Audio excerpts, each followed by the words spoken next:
blessed with my presence, say thanks. Little, what is your rank? Walk in my hood for a second, they might put you in the dirt. Boy. There we go. All right, people. Welcome. You guys know me. My name is Armando. You call me Mando from the podcast Bomberos on Fire podcast, Fire Rescue Group Company. Today we got a special guest that I've been working for the past couple months, maybe. Yeah, roughly.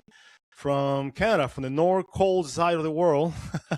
Very cold right now. Really cold right now, more than Florida, I admit. But before we start, I want to say thank you to everybody who support, sponsor, watch us, because my goal is at least somebody watch the episode. I am no Joe Rogan to make 30,000 meals in one episode. I'm just a guy who's curious about talking to people, especially in the fire service and special ops and mental health.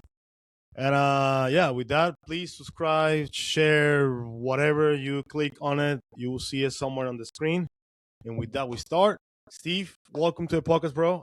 We wouldn't talk to you for a while since I met and I saw your company on Instagram. Yes. Sygnal. Yes. Thanks for having me. Really appreciate it. Looking forward to this. Yeah. And before, because you know better than I am how Sygnal works, let's just start see who you are, what do you do, and we go from there.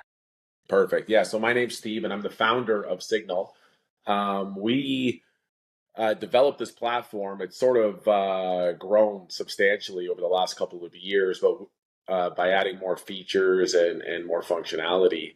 But essentially what we've done is we've tried to fill a gap with what started with just basic air monitoring training has now somewhat expanded out to a full emergency and management and incident command platform. So at its base root, the way we look at it is we want to use the tools that you already have. So basically all the devices that your department already has, smartphones, Android, Apple, tablets, it doesn't matter to us. It works across all of them.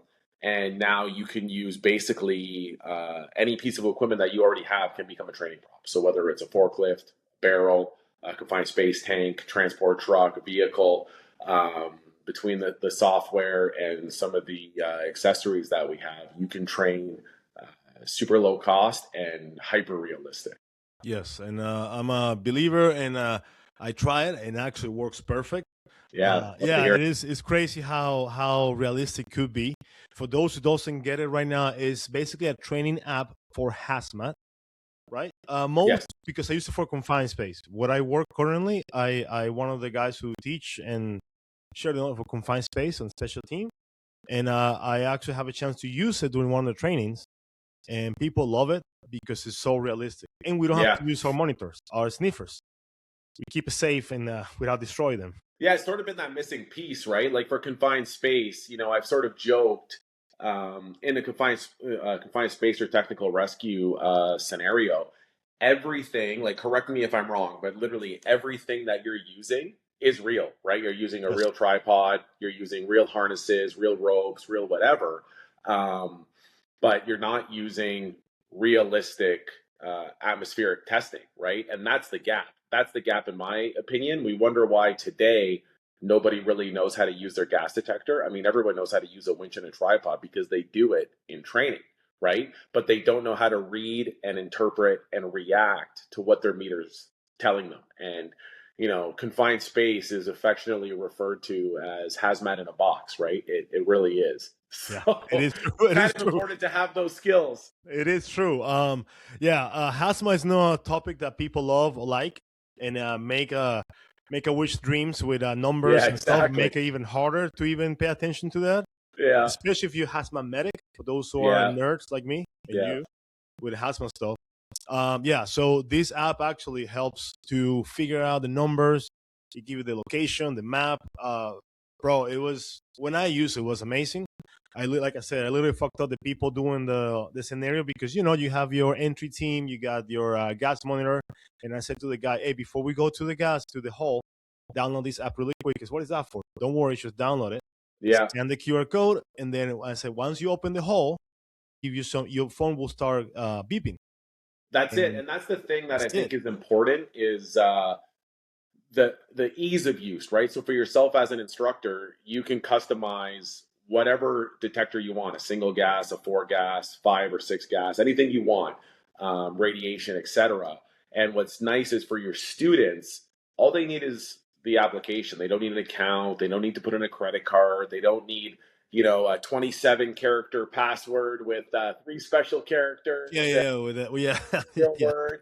They just download the app and then they scan a QR code. You show them the code, they scan, and they're in instantly. It is seamless. It's instant. And if you hand, you can tell me better. If you hand someone a phone that's utilizing the app, it looks, acts, and feels like a gas detector, right? And for training purposes, make more believer. People believe, oh, okay, so I need to everybody on air, let me put my fan. You make it more credible when you do in the scenario. Because before, 100%, 100%. Hey, you got 19 oxygen. Oh, have fun, bro.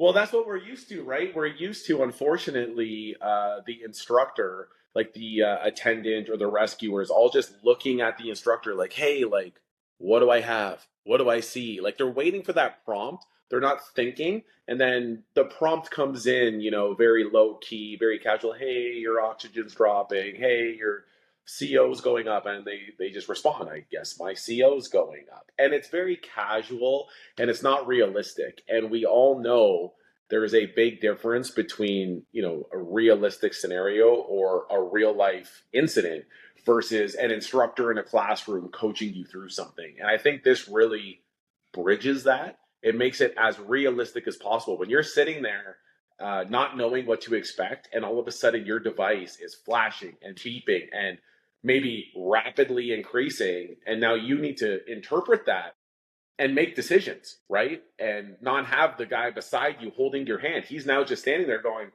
what are you going to do? What is your hazard? You need to think about that, right? So I think that really and I've seen it. It just gets the wheels turning in a different way. Yeah, and the guy who's a hazmat medic, who's the nerd of the hazmat medics where I work, he's like, bro, it's like a life pack, 15 for training, but for gases. Yeah. So he was able to adapt the gas to the symptoms of the patient once like the hydrogen sulfide went down. And then, okay, now you got a patient. Because, on the special ward operations, we care about the ropes and that, but nobody cares about the patient. Exactly. No one cares. Just bring the body out and the medics will deal with that. No, where I work, we all medics too. So we have to deal with that extra. It's cradle to grave, right? You have ownership the entire time. You're not passing it off to somebody. Yeah, you don't. And in real life, that doesn't happen. Resources and shit that is not available all the time like that. So it was nice to pass the victim, and I said, this is a monitor gases. What do you treat it? And I never even thought of that. That is such a difference, especially when you talk about training industrial teams or in industrial emergencies, right? Like that totally changes the game based on what your hazard is and what your readings say, right? Oh, yeah. It's I never thought about it on that level, but that's a very important point for sure. Now you add EMS. Not hazmat medic. Hazmat medic. Yeah, and actually, it went so well that we want to use it for the evaluation for new candidates for the special team operation. Love to hear that, man. During their training, we set up a tripod. I'll give you this, and then I'll give you the app. Scan it, and now have fun. Yeah, no, that's great, right? And like, I always joke with hazmat, like every single decision we make in hazardous materials comes from our meter, right? And people, like even at a basic level, like think about like a natural gas leak, like how many houses you evacuate, what PPE you need, and then scale that up to other hazmat incidents. Everything comes from metering, PPE, evacuation areas, isolation areas, everything comes from metering, right? And if we can't train realistically in that, then we're going to make worse decisions, right? When it comes to all of those things. Yeah, even if you go old school with webcam. Yeah, exactly. That's literally the basic you can do for hazmat. And I mean, that'll determine a lot of things you can do. Yeah, and I mean, if you go back to confined space, right? Like I sort of joked in the past, unfortunately the meter sounds the exact same. The beeping sounds the exact same, whether it's high flammability or low oxygen. And your response tactics are going to change drastically. If it's low oxygen, sure, wear supplied air, wear an SCBA, ventilate, and you can enter. If it's high LEL, that's a whole different ballgame, right? But the beep sounds the same. And like I said, when you actually put that into practice in training, you really start to see the decision-making process, and you can really truly, test and evaluate and improve the skills of those trainees, right? Because now they have to actually react. It's not just a beep, it's what is that beep? What is that telling you? What are you going to do based on that information? You have to read and react now, right? No, exactly. It's like having a paramedic doing a training, mega code, or train ACLS or BLS, for example. It's the same concept. You get a mannequin, you something, you have to interpret what the information comes from the device, and then you go from there. It's totally different, right? If you have a mannequin for with injuries for BLS or ALS training, and doing it in a lab together with your instructor, or your instructor setting up a scenario in a classroom and you just opening the door and having to take it for face value, right? You're gonna have that sort of that initial reaction and reading the room and reacting and forming a plan. I think it's the exact same. I think it's a great analogy. As soon as that instructor is not over your shoulder holding your hand and it's up to you to call the shots, totally different. Well, I've just shown you before, even in the social media, we got a vertical pipe and they put the guy upside down. Yeah, and he went down with the gases, and he couldn't save the victim. Right. He couldn't save him because when he went down, he actually mushed the guy on the bottom because I didn't have no space. A little is the pipe. Yeah, I saw. It was a little rough, but hey, it works. Everybody else did it. But he went upside down, came back down with the beeping, the sound of the cell phone. Yeah. His head is all red because all the blood is on his head, basically. Yeah. Upside down for 5 minutes, trying to, how we are, trying to figure out the webbing and this, and then say, bro, you kill him. And when you're already frustrated because you're upside down trying to get a patient out, and now you hear this beeping in the background, right? Like it just raises that heart rate a little more, and just adds a little bit of pressure, right? And that's the time to do it, is in training, right? So that in reality at an incident, hopefully, you've now experienced that as close to real life as possible, and maybe you'll perform that much better at an incident, right? Yeah, that's the goal. That's the goal of training. Not to fail, but to learn from the mistakes so you don't happen in real life. 100%. And you have to push the buttons and push the limit in training so that you sort of train harder so that when you actually have to do it, it's easy, right? Yeah. For the mental health too, it helps a lot to how to concentrate, how to learn how to read the monitor, what to do in those situations. We add smoke machines too. I saw that. Yeah, I love that. Yeah. So it was interesting, the reaction of the people. Like they wasn't expecting that much. But again, right, it's just another layer, and you can apply it to any type of learning. But the more sensory input you have, the more realistic it's going to be, and the better you're going to learn, right? Like think about that tank or that confined space rescue. If you guys just walked into a room and there's no, it's well lit, there's no smoke, there's just a mannequin on the ground, and that's going to be pretty easy, right? Oh, yeah. Do you check the boxes? Arguably, maybe some of them, versus going upside down into a vertical tank with alarms flashing, readings going off, smoke machine, like that you're going to remember that training a lot more than just walking 100%. into 100. Still, so this week, after 2 weeks, it's still somebody, hey, bro, thanks. Yeah, I still get cursed a lot, though, after that. But it was great.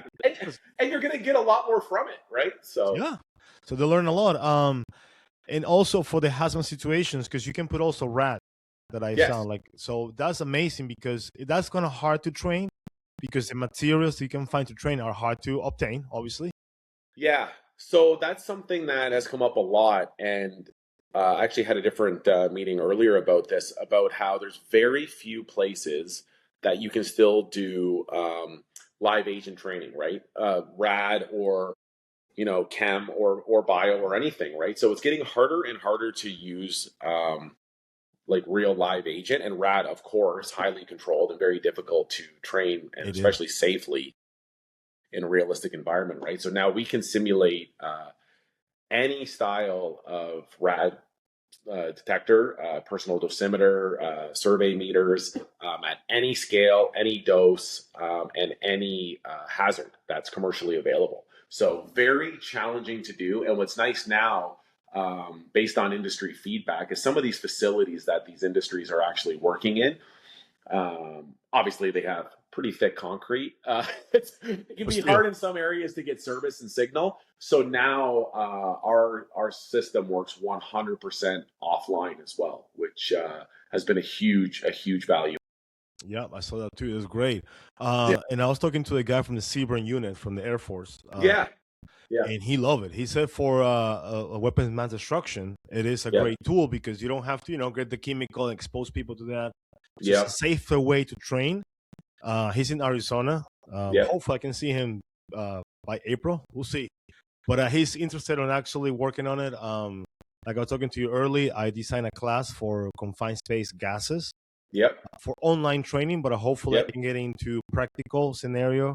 Well, during COVID, that's something we did, right? I think you and I talked about that earlier. We couldn't train in person, so we just created these online scenarios and took students because, online we work on the cloud, we have unlimited range. We had students from all over North America and beyond in these classes going through virtual scenarios, and, their phones are looking, acting, feeling like a detector, and we're taking them through these scenarios.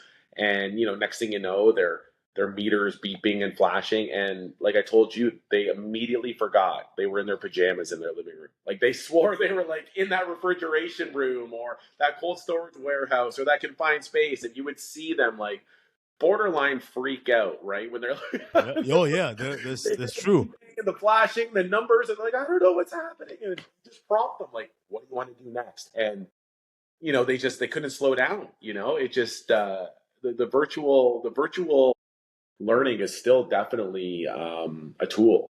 It is a tool, and like it's safer in that aspect for hazardous confined space, and you don't have to go to a complicated scenario in middle of nowhere. You can do it in the classroom from home. Well, and vice versa, right? Like it gives people access now to training that they wouldn't have otherwise had. Not everybody has the $20 million training facility, right? Not everyone has the time or money, and not every service has the time or money to facilitate flights or transportation to a class or to bring in an instructor. So if you can give them that access to realistic training that they would not otherwise have had, like for me, like that is a massive advantage to reach those people that wouldn't be able to be reached otherwise, right? And to increase their training and hopefully raise the level of just more responders, right? Yeah, and keep everybody safe. That's the goal. In the end, that's what it's about. It's about safety for all of us, right? Yeah, for all of us, because I don't care. Because, if you go into a confined space, usually you body recovering because the guy's dead. Usually. Not all the time, hopefully. Well, and then usually it's not just that guy, unfortunately, right? Like the statistics all say 2 out of 3 victims are would-be rescuers. So usually, unfortunately, it's a stack of people, right? Yeah, and it's not usually the skinny guy. It's the big boy that's the new guy. They put it on the hall. You know how it is. Yeah. Big boy on the guy. And hopefully it's a permit hall with a OSHA regulations and all the rules and stuff, which that's not the reality. Maybe where I work, but where I work is a different place. I think I told you, I work at Disney area. Yes, you mentioned that. Yep. So, I have different rules and different stuff because Walt Disney created with their own different philosophy, to put it that way. Our hydrants are horizontal. Just put it that way. Interesting. Yes. But this is the thing, right? Like, if you can give people access to training and improve their safety and hopefully improve those statistics, then we're all doing the right thing, hopefully, right? So all joking aside, I think that it is a huge advantage between the internet and platforms like this and platforms like yours spreading the word. Like it'll just give people access to education they didn't otherwise have, which I think is important, right? Yeah, and now you're talking about it, access to education. I know you finally converting to Spanish, French, German. Yes. So now, hopefully by the end of the week, it will be live wherever you get your apps and also online. I forgot to mention that this now works on any computer, any web browser. It will be fully in Spanish or French. So it has auto localization based on where you download the app from, but you can also manually select your language as well. But it is fully translated for Spanish and French, and we have a few other languages coming out probably late next week. That is awesome. Because right. Access to education. That was something that was asked for, and of course we're going to do that. We try to respond to the needs of the community, right? So if we need more language support, we'll do that. Actually, funny story on a sort of limited note. We had some clients in Germany and they don't use LEL, I guess, in at least in some places. They use something. Some of their sensors read UEG, so they're like, "Hey, can you put UEG in?" Sure. So Whatever. that's a sensor they use. I wasn't familiar with it, but it's now been implemented because where they train, that's I guess LEL translated. So I didn't know that.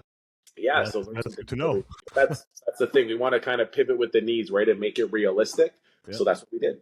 Yeah, it's like PSI versus bars in Europe or KPA, yeah, EPA, yeah, and China is something different. I don't know what's in China, but I was there. I was there last year, and it's yeah. Remember you saying that?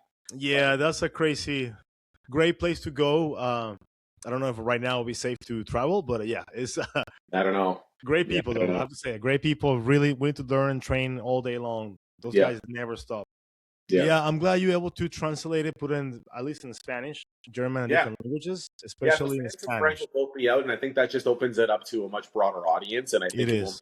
make it easier for people whose first language is Spanish or French to get involved and to learn. Right? I don't want any barriers, so the more barriers we can break down to The easier. education, the better. So happy to do that. It was a bit of work, but yeah, hopefully, fingers crossed, it should be out on Yeah, Friday. I will see if I can give you the contact, or maybe contact him first. Is the guy who is the president of the education part of the OBA, which is the firefighter American organization. Okay. It Yeah. sounds weird in English, but it's in Okay. Spanish. Yeah. Yeah. Organización de Bomberos Americana. Okay. Makes sense. It's basically the whole Yeah. continent, America. Yep. So he's always looking for new people, new partners, new companies to help out. And I think you guys would be a great asset to Yeah, him. happy to. Happy to. So Like I will as give you you the know, right? contact. Like I try to be very collaborative, right? So I'm happy to help out however I can for sure. Yeah, it's in Chile, which they have a lot of confined space because all the big ones on mining and a lot of that in Chile. Well, that's the thing, right? Like mining, oil and gas, confined space. Like this isn't like a local industry. This is a global industry, right? It is. And there's issues all over the place, unfortunately, right? And I think there's training, hopefully, uh, everywhere as well to varying degrees. But if we could Yeah, sort it's of training. help lift that up, then we're doing something good. I hope. And that's the point. If people want to know where you at or your Signal, where you can find information about it, contact you. But anyway, I'll put a description of the episode how you Yep. contact you. But how do you guys can find you? Yeah. So on all social media, it's at Sygnal App, SYNGAL APP, Sygnal App, and it's signalapp.com. Very easy to find. That's probably the best way. You can contact through any social media platform or the website. Perfect. To download the app, do you have to go through the website, to the Apple Store, Nope, it is wherever you get your apps. Google Play Store. It is on the Apple Store. There's direct links on our website, and then once you have an account, you also get access to our Signal Command dashboard, which is a web platform, so that any browser from any computer can get involved in as well. That's awesome. What make you actually? I'm curious about that. Like create the app. What what's stroking your head? Oh, you know what? People need this shit. Why not make it? Let's make it happen. For me, what sort of sparked it was my early days teaching in the private sector, right? Teaching confined space, teaching hazmat response. I saw the gap, right? And it's sort of always was a bit of a sticking point. Like I just mentioned about confined space, about how everything we use is real. We'd even have a real gas detector, but it didn't do anything, obviously, because there's no hazard. Yeah. But, extrapolate that out to a confined space scenario, or sorry, a hazmat scenario. We would do these large exercises with, multi-agency private response teams. We have fire trucks and decon set up, people in full level A suits, and everything's real. The trucks, the decon, the people, the suits, the SCBA, and the fog machine. And then they go in and all they do is look at you like, what am I reading? Because that matters, right? A lot of these places have action levels, at X parts per million, of ammonia. Yeah. We go from cartridge respirator to SCBA, and then at Y parts per million, we back out. And up until that point, we continue, So they have all these action levels that, all of their decisions are based on, but they can't action them because there's nothing to read. They just look at you as an instructor and they're like, what do I do now? They're not thinking. Their brains are off, right? And I just thought to myself, like, this is such a gap. Like, everything else they're doing is real. If I could just sort of send them off with a realistic gas detector training, like, they would be autonomous. They would go in, they'd have all their real equipment, they'd have what looks like a real detector, and then they would be able to make those decisions realistically in real time and not just lean on the instructor. Because guess what? Tomorrow, I'm not here. Like, you're on your own. You're right? home. There's no one to look to. Yeah, you're home resting, watching TV. You're the one in the hole in the real life. Exactly, right? So I thought to myself, there's got to be a better way. And one of my early sort of advertisements years ago was, let's take that training distraction and turn it into an asset, which is phone, right? So everyone has one.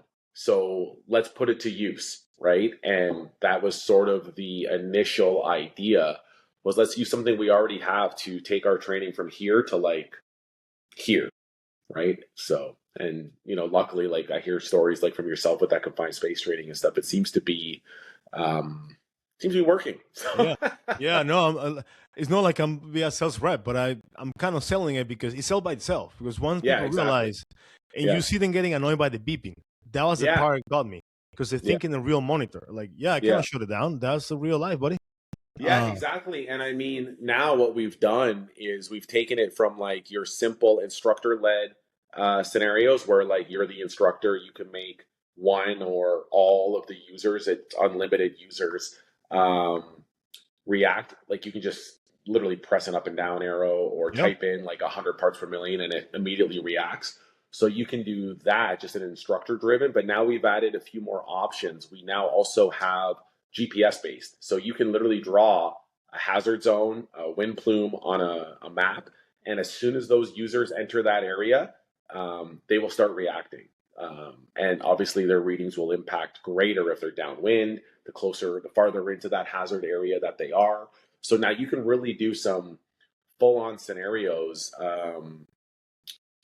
automated. Basically, you could put a pin, you basically drop a hazard zone anywhere you want. And as soon as users enter, and it could be any size, you can do a 10-meter zone, like basically a vehicle or a barrel, to multiple kilometers or thousands of meters, right? And it's all automated. When people go in and out, they get impacted by that reading automatically. So you can do like the larger scenarios pretty hands off and pretty easily. I mean, technically, you could set up a scenario from your living room for somebody across the country. Across the world. And if they drive their vehicle through it, whatever, they would have that reaction. Yeah, it's crazy how well it works. Actually, how he's a friendly user. Yeah, I appreciate that. We're firefighters, so we're smart, but not that smart. Well, I always joke, right? I used to market it as firefighter proof, and I've since learned better. It's now firefighter resistant, right? So this is coming from a guy, a firefighter, but I know how it is. Yeah, you know how it is. And we're talking about that. What is the future? What is the new things coming out with Sygnal? That you kind of show it to me a little bit, but I want to see people. Yes. So I appreciate you bringing that up. So the big thing that's coming shortly, well, it's available now, is what we're calling our Sygnal sources. These are just small little pucks. There's a magnet on the back of this one, but you can easily put adhesive, but magnets seem to be the most popular. They're low cost. I sell them in a tough case with 4 by default, but you can just buy one if you want. And what they do is they work 100% offline. So the instructor's offline, the user's offline, everyone's offline, so you don't need any connectivity. The instructor simply holds that near their phone. They connect it. They set what the hazard is, what the value is. They say, when you get to this puck, you're at 100% LEO or whatever, right? And then you just go put that where you want that leak source to be. So if it's the back of a tow motor, like a forklift, propane tank, you can just stick it on there. You want it to be ammonia, you can go put it on a valve somewhere or a pipe, chlorine, whatever you like. So now, so, and the nice thing is they're not tied to a hazard. So like, I don't sell you like a chlorine puck and then an ammonia puck and then a carbon monoxide puck. It's this puck can do this source can do whatever you want, whenever you want. So like right now, if we're doing a carbon monoxide scenario, we do that, come back after lunch. Now we're doing an ammonia scenario. You just hold it up to your phone as an instructor. You go, connect.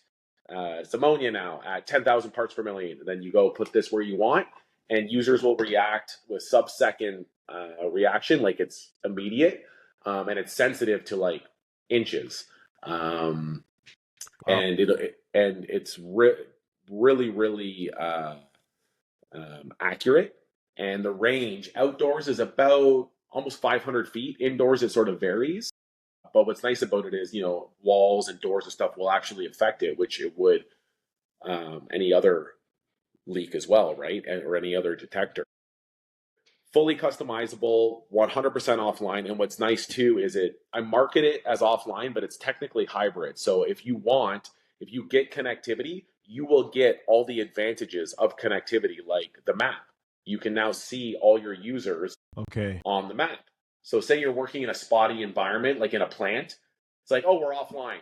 We lost Bob. Can't track him anymore. They'll sort of fade out on the map. They come back for connection. They pop back up on the map. So you sort of get this ideal hybrid mode. So you do get that connectivity if you want it, and those advantages of the connectivity. But sort of the way we're marketing this is now essentially your workplace can become your training center, right? So train however you operate, right? Like if you're in a facility that uses forklifts, like you can use these as a forklift, a leak from a forklift. If you have barrels, stick this on a barrel or behind a stack of drums or cylinders, right? Put this on a vehicle, whatever you want. You don't need fancy props.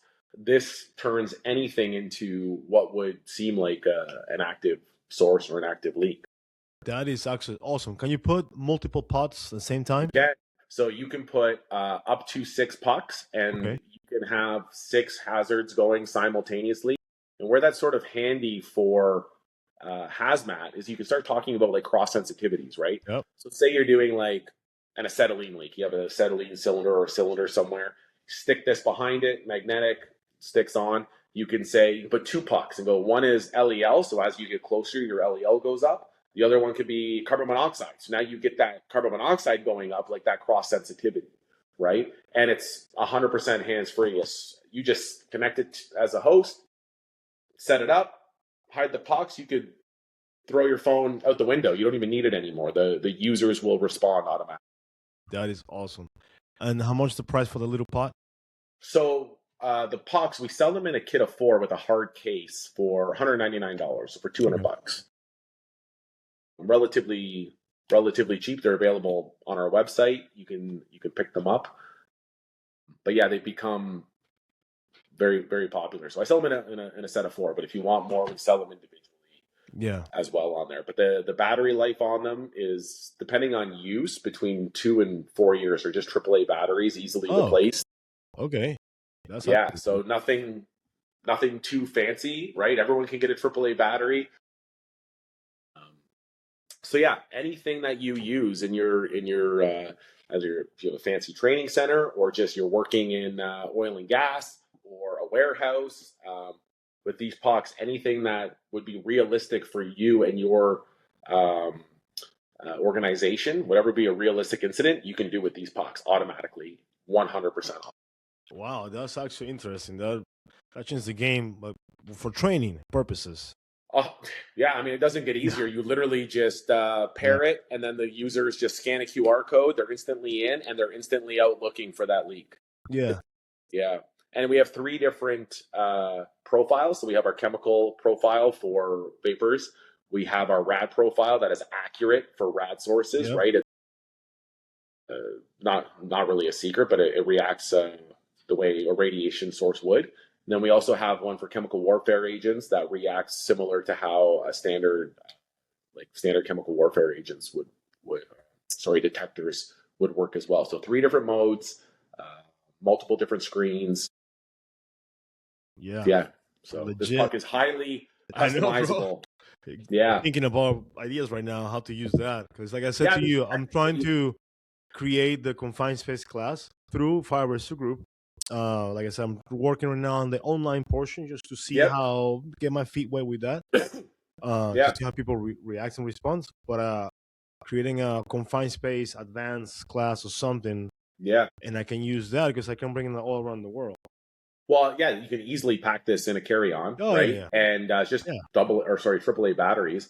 And what's nice about this is like if you are in a truly connectivity denied environment, like a sewer, right? You could technically just throw this at the bottom of a tank, stick it to the wall of a tank, or at the bottom of a confined space. And as they enter that confined space, or that tank, or that training center where maybe they don't have good Wi-Fi or no connection, this will still work. So literally as they're going down the ladder, like getting closer to this, their readings would be increasing.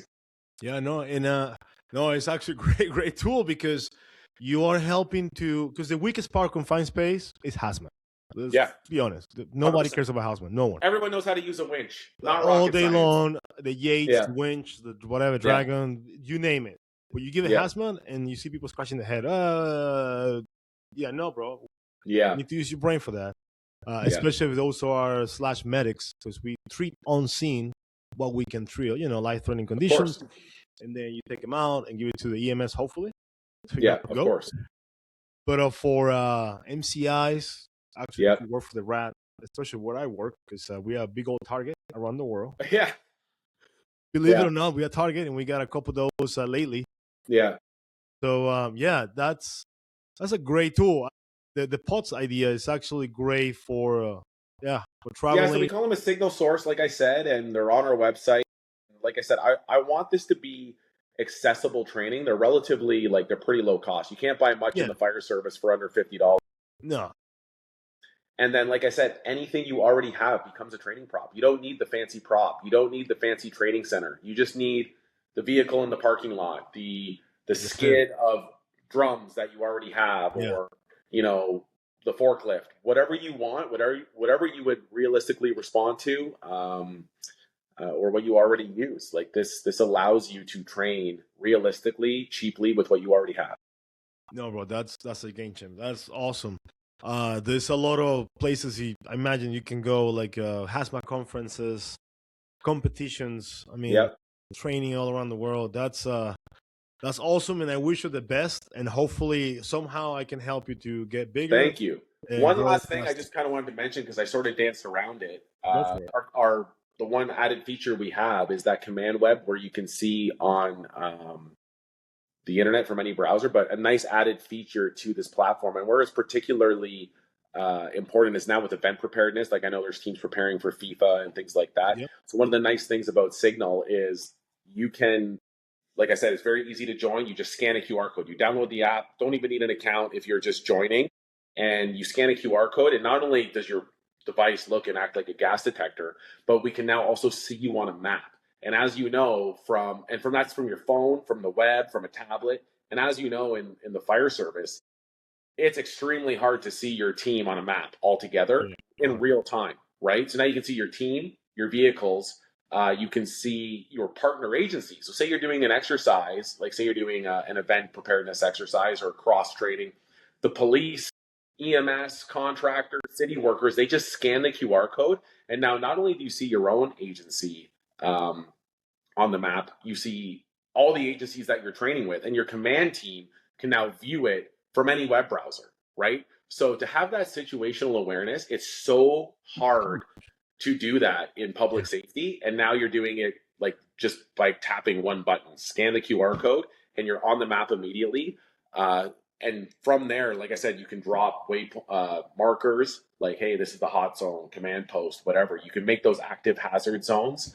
You can send messages. And actually, back on the hazmat side, if you were to alarm, your detector were to go off because maybe you enter that hazard zone or the instructor manually makes your alarm go off, or you get close to one of these sources, right? You can hide a source in a facility or something to do an exercise. You automatically start flashing on the map so we know who is alarming. And if you tap on that user, not only do you see their name, but you see their readings in real time. And it shows you what sensor is alarming. So now your command team's involved. You can see everyone. You can see all the markers, command post, whatever, hot zone, leak. You can see the hazard zones, you see your team, and you see their readings and if they're in alarm in real time. So to be able to see your entire agency during an exercise, let alone all of the agencies on scene just by scanning a QR code, like, it doesn't get easier than that. And there's not too much out there that can really do that, especially that easy. So the situational awareness side is massive. What we call that common operating picture. Yeah. No, when I'm doing the training, I give the readings to the IC on the confined space scenario. Yep. And I give the guy on the hall, hey, you got this, but everything now will they be can through see the it IC. in the classroom, the command post, the command unit, fire truck, whatever. They can see it in real time. Oh yeah. It is a game changer for training. See, almost an hour. If go fast when you're having fun. That's Buddy, what I said. that flew by. I really appreciate your time. Anytime. So before we go, one last advice or phrase that you want to say to people that are got into confined space or hazmat, especially hazmat. You know, people scared of hazmat for some reason. What do you recommend? What do you say? I guess what I would say, I mean, I guess it's a little bit cliche and it is sort of our tagline, but we want people to train so that when they respond, they'll succeed, right? That is our motto. And I think that is what I would leave everyone with is you want realistic training so that you'll be successful when you respond. And the more realistic you can make your training, the more successful you will be. 100% agree with that. And one other question. Anybody else that you know that will be great for the podcast, you know, to talk about something or hazmat or Sygnal or whatever I think I could probably drum up a few interested people for sure. We'll maybe touch base afterwards, but I definitely have a few people that I think would be great guests for you for sure. Awesome. And one more thing before we go, where you can find the app, where you can find the products. Yeah, wherever you get your apps, it's on there. Just look up Sygnal, Syngal. You can go to our website, sygnalapp.com, social media, anywhere. The download links are there. Or just reach out through the website and I'll help you out. Yep, awesome. I might actually, if you don't mind, get a link for the Sygnal app or the Sygnal website on my website. Yep. So people is interested, especially on the online course, they can go to the website there, click on it, and then go to you. I think that can... If you allow me to, I'll get Sorry, you sort of broke up there. I missed that last part. Oh, that I will use the link of your website or how to get the app or the products on my website. Please. Yeah, if please people do. Doesn't know how to get to you for whatever reason, you know, people spelling kind of sucks sometimes. Yeah, they can go to me. And, you know, I believe the bridge between you and everybody else. But yeah, I think your product hopefully changed life, saved life. And that's the goal at the end. So save life and people keep it safe. Yeah, if you want to put it on your website, I'd be very grateful. So I definitely would love that. Yeah, I will do it. I got time. I'm going to the airport tomorrow at 5 in the afternoon. Hopefully, I'm going to get stuck in Germany. Oh, boy. So if safe travels, brother. I really appreciate your time. Anytime, man. Anytime. Keep up the good work. Thank you, buddy. And with that, we can conclude the episode today, guys. If you have any questions, please contact me. I put it in the description, how to get to Sygnal, how to get to Steve. Steve, thank you so much for your time. I appreciate it. Bomberos on fire. And subscribe, share, and all the things that you see all over the place on YouTube, whatever you see this podcast. Thank you so much, and thank you, guys. See you next one.